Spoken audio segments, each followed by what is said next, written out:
मुळात हा जो प्रश्न आलाय लोकशाहीचा आणि माध्यमांवरती किंवा माध्यम सहकार करत नाहीत किंवा जी छापील माध्यम आहेत त्यांचा प्रभाव कमी झाला आहे किंवा जी वेगवेगळ्या वाहिन्या आहेत त्यांना TRP मिळत नाहीत म्हणून त्या या बातम्या देत नाहीत असं काहीसे प्रश्नावली आम्हाला मिळाली आहे.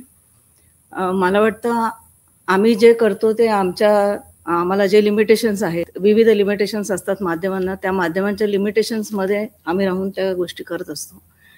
मुळात प्रश्न असा आहे की जर TRP मिळत नसेल वाहिन्यांना निवडणुकीच्या संबंधित बातम्या देऊन, तर त्या TRP का मिळत नाही हा सर्वात मोठा प्रश्न आहे. किंवा प्रसार माध्यम जर निवडणुकीचे तुमचे जे प्रसिद्धी पत्रक येतात ती जर छापत नसतील तर ती का छापत नाहीत हा सर्वात महत्त्वाचा प्रश्न आहे. आणि मला असं वाटतं की त्याचं प्रमुख कारण असं आहे, आणि जे सगळेजण बोलतात की निवडणूक आयोगाला आता दात राहिले नाहीत आणि नखे राहिले नाहीत, हा सर्वात महत्त्वाचा प्रश्न. आणि हा प्रश्न जोपर्यंत उलगडत नाही तोपर्यंत ही लोकशाही किंवा हे नाव नोंदणी, मतदार यादी नोंदणी याच्यात फारशी गती पुढे येईल असं मला वाटत नाही. मला वाटतं सुरुवात अण्णा हजारेंनी एक खूप चांगली मागणी केली होती, जी मला वाटतं गेली अनेक वर्ष तशीच राहिली आहे. आणि ती मागणी अशी होती की एक टोटलायझर म्हणून एक यंत्रणा आहे ती आणावी. ती टोटलायझर यंत्रणा अशी आहे की सर्व जिथे जिथे या EVM मशीन्सवरती मतदान होतं आणि त्याच्यानंतर जी मतमोजणी होते ती मतमोजणी एरिया वाईज होऊ नये, ती टोटल मतमोजणी व्हावी. ती अशासाठी महत्त्वाची असते की मी कुणाला मतदान केलं किंवा माझ्या एरियात कोणाला मतदान केलं किंवा माझ्या बिल्डिंगमध्ये कोणाला मतदान झालं हे कळता कामा नये. हे पक्षाला कळता कामा नये, तिथल्या नेत्याला कळता कामा नये, कारण त्याचे जे परिणाम असतात ते नंतर तो मतदार जो असतो ते मतदार खूप मोठ्या प्रमाणात भोगतो ते. आणि ही जी मागणी आहे या मागणीवरती निवडणूक आयोगाने आजपर्यंत कोणतंच उत्तर दिलेलं नाही. दुसरी गोष्ट अशी आहे की आम्ही जेव्हा मतदार म्हणून आम्ही जेव्हा सांगतो की तुम्ही नोंदणी करा आणि तुम्ही मतदान करा, तर तरुण पिढी असेल किंवा ही पिढी असेल ही खूप उदासीन आहे या बाबतीत. कारण त्यांना जे पाहिजे, जे लोकशाही त्यांना दिसावी असं त्यांना वाटतं ती दिसत नाही.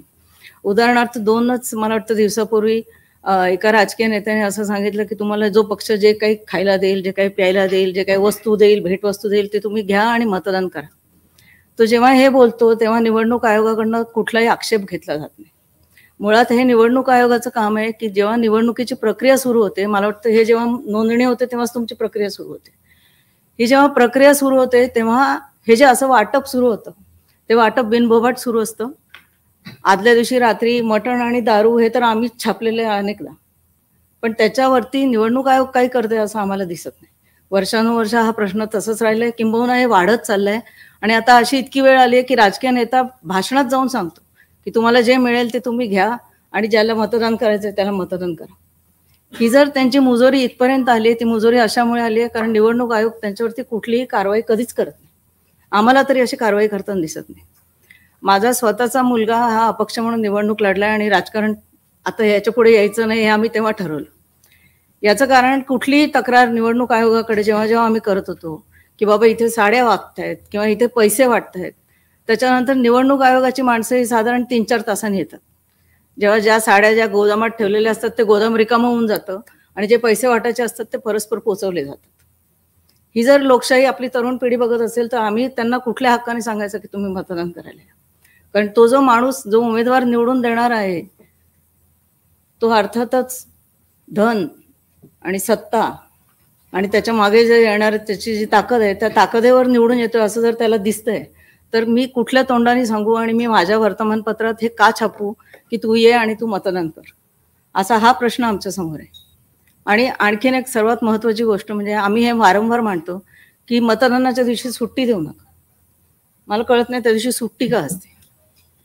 मग सुट्टी असेल की मग त्याला लागून 2 सुट्ट्या टाकायच्या आणि सगळ्यांनी गावी निघून जायचं. हे वारंवार आम्ही सांगितलं की त्या दिवशी सुट्टी देऊ नका, तुम्ही सवलत द्या की बाबा 2 तास तू जाऊन मतदान करून ये आणि मतदान करून आलंस की तू परत ये. ही सवलत आपण प्रत्येकजण देऊ शकतो, पण तुम्ही सुट्टीच देता आणि सुट्टी दिली की सगळेजण बाहेर फिरतात आणि मग मतदान होतं 50% आणि 60%. आणि अशी अनेक कारणं आहेत. म्हणजे एखाद्याचं जातीचं सर्टिफिकेट, एखाद्या उमेदवाराचं हे जातीचं सर्टिफिकेट खोटं आहे असं कोर्टात जातं, कोर्टात ते सिद्ध होतं आणि मग तो उमेदवार आहे तो पार सुप्रीम कोर्टापर्यंत जातो जोपर्यंत त्याची 5 वर्षाची टर्म पूर्ण होत नाही. तो 5 वर्षाची टर्म पूर्ण करतो, त्याला जे काही मानधन असतं ते घेतो, त्याच्या मतदारसंघात जे काही त्याला वाटायचं असेल ते वाटतो. तो सगळं त्याला काहीच इजा पोचत नाही. म्हणजे खोटं करणाऱ्याला पण काही इजा पोचत नाही. आता तुम्ही जे नवीन काढलंय की जर गुन्हे त्याच्यावरती दाखल असतील तर ते छापायचे. पण ते जे छापील पत्रक आहे की मी या उमेदवारांनी हे गुन्हे केले, हे फक्त निवडणूक आयोगाच्या कार्यालयाबाहेर लागलेलं. जनतेत कुठेही म्हणजे कुठेही हे पोस्टर दिसत नाही. नाही बस स्टँडवर दिसतं, नाही रेल्वे स्टेशनवर दिसतं, नाही कुठे दिसतं. आणि माझा जो मतदार आहे तो तिकडे जात नाही. आम्ही निवडणूक कार्यालयात कुठलाही मतदार जात नाही. त्यामुळे त्याला माहितीच नसतं की हा बाबा गुन्हेगार आहे किंवा काय. तो मतदान करायला जातो तेव्हा तो वाचत बसत नाही ते. आणि अर्धे तुमचे इंग्रजीत असतात, ते अजून ब्रिटिशांच्या काळातलं चालूच आहे. मधून मराठी येतं फक्त. तर त्याला हे माहितीच नसतं. तुम्ही आणखीन एक काढलंय की बाबा वाहिन्यांवरती तुम्ही जाहिरात द्या. ती जर जाहिरात तुम्ही बघितली ती किती सेकंदाची असावी याचे तुमचं काही क्रायटेरियाच नाहीये. म्हणजे ती जाहिरात येते आणि मी वाचायला जाते तोपर्यंत ती जाहिरात जाते. म्हणजे तो गुन्हेगार आहे की नाही हे मतदारांना माहितीच नाहीये. आणि मग त्यांनी जाऊन ते मतदान करायचं, जे काय ऐकेल तो त्याच्यावरती मतदान करायचं. आणि जे काही उमेदवार येतात आणि जे काही नेते आपल्याकडे येतात, म्हणजे मेधा पाटकर सारखे पडतात आणि अण्णा हजारेंसारखे पडतात. आणि मग जी निराशा आज निर्माण झालेली आहे त्या निराशेतून ही नोंदणी होत नाही असं माझं मत आहे. की ही जी लोकशाही यंत्रणा, ही जी निवडणूक आयोगाने राबवायला पाहिजे, निवडणूक आयोग सक्षम आहे हे लक्षात यायला पाहिजे की कुठलाही नेता वायफळ काही बोलणार नाही. कुठलाही नेता येतो आणि धर्माबद्दल बोलतो, जातीबद्दल बोलतो, भाषणांवर भाषणं करतो, त्याला फक्त एक नोटीस जाते. त्याच्यानंतर त्या माणसावरती कारवाई झाली असं कुठेही दिसत नाही. आजपर्यंत मी बघितलं नाही की त्या नेत्यावरती कारवाई झाली. ही जर कारवाई झालेली दिसली तर मी माझ्या मुलांना आणि माझ्या नवीन पिढीला सांगेन की जा तू मतदार कर, you can create a change. आज मी हे ठामपणे सांगू शकत नाही. त्यामुळे आम्ही जबाबदार काही प्रमाणात असू, कारण तुम्ही आमचे टीआरपी म्हणता, पण आम्हाला टीआरपी मिळत नाही तो तुमच्यामुळे मिळत नाही.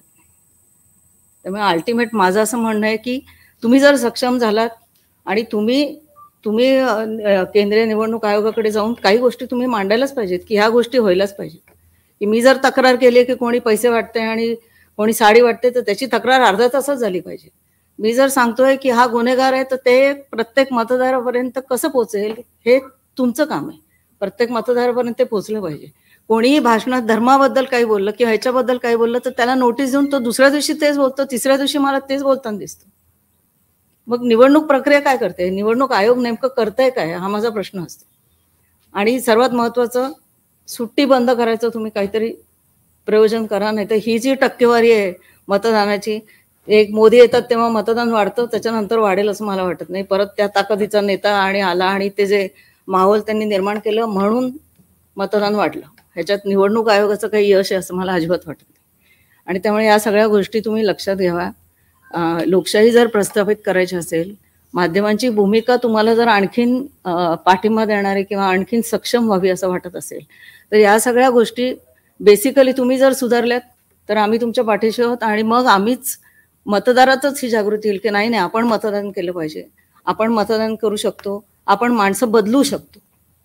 माणसं बदलताना आम्हाला दिसत नाही, कारण टगेगिरी संपत नाही, पैशाचा प्रवाह संपत नाही, गुन्हेगारी संपत नाही आणि निवडणूक आयोग काही करत नाही. हे जेव्हा आम्हाला दिसतं तेव्हा आम्हाला असं वाटतं की I cannot create a change, and if I cannot create a change I don't want to vote. हे सार आहे असं मला वाटतं. आणि एवढंच मला सांगायचं. थँक्यू.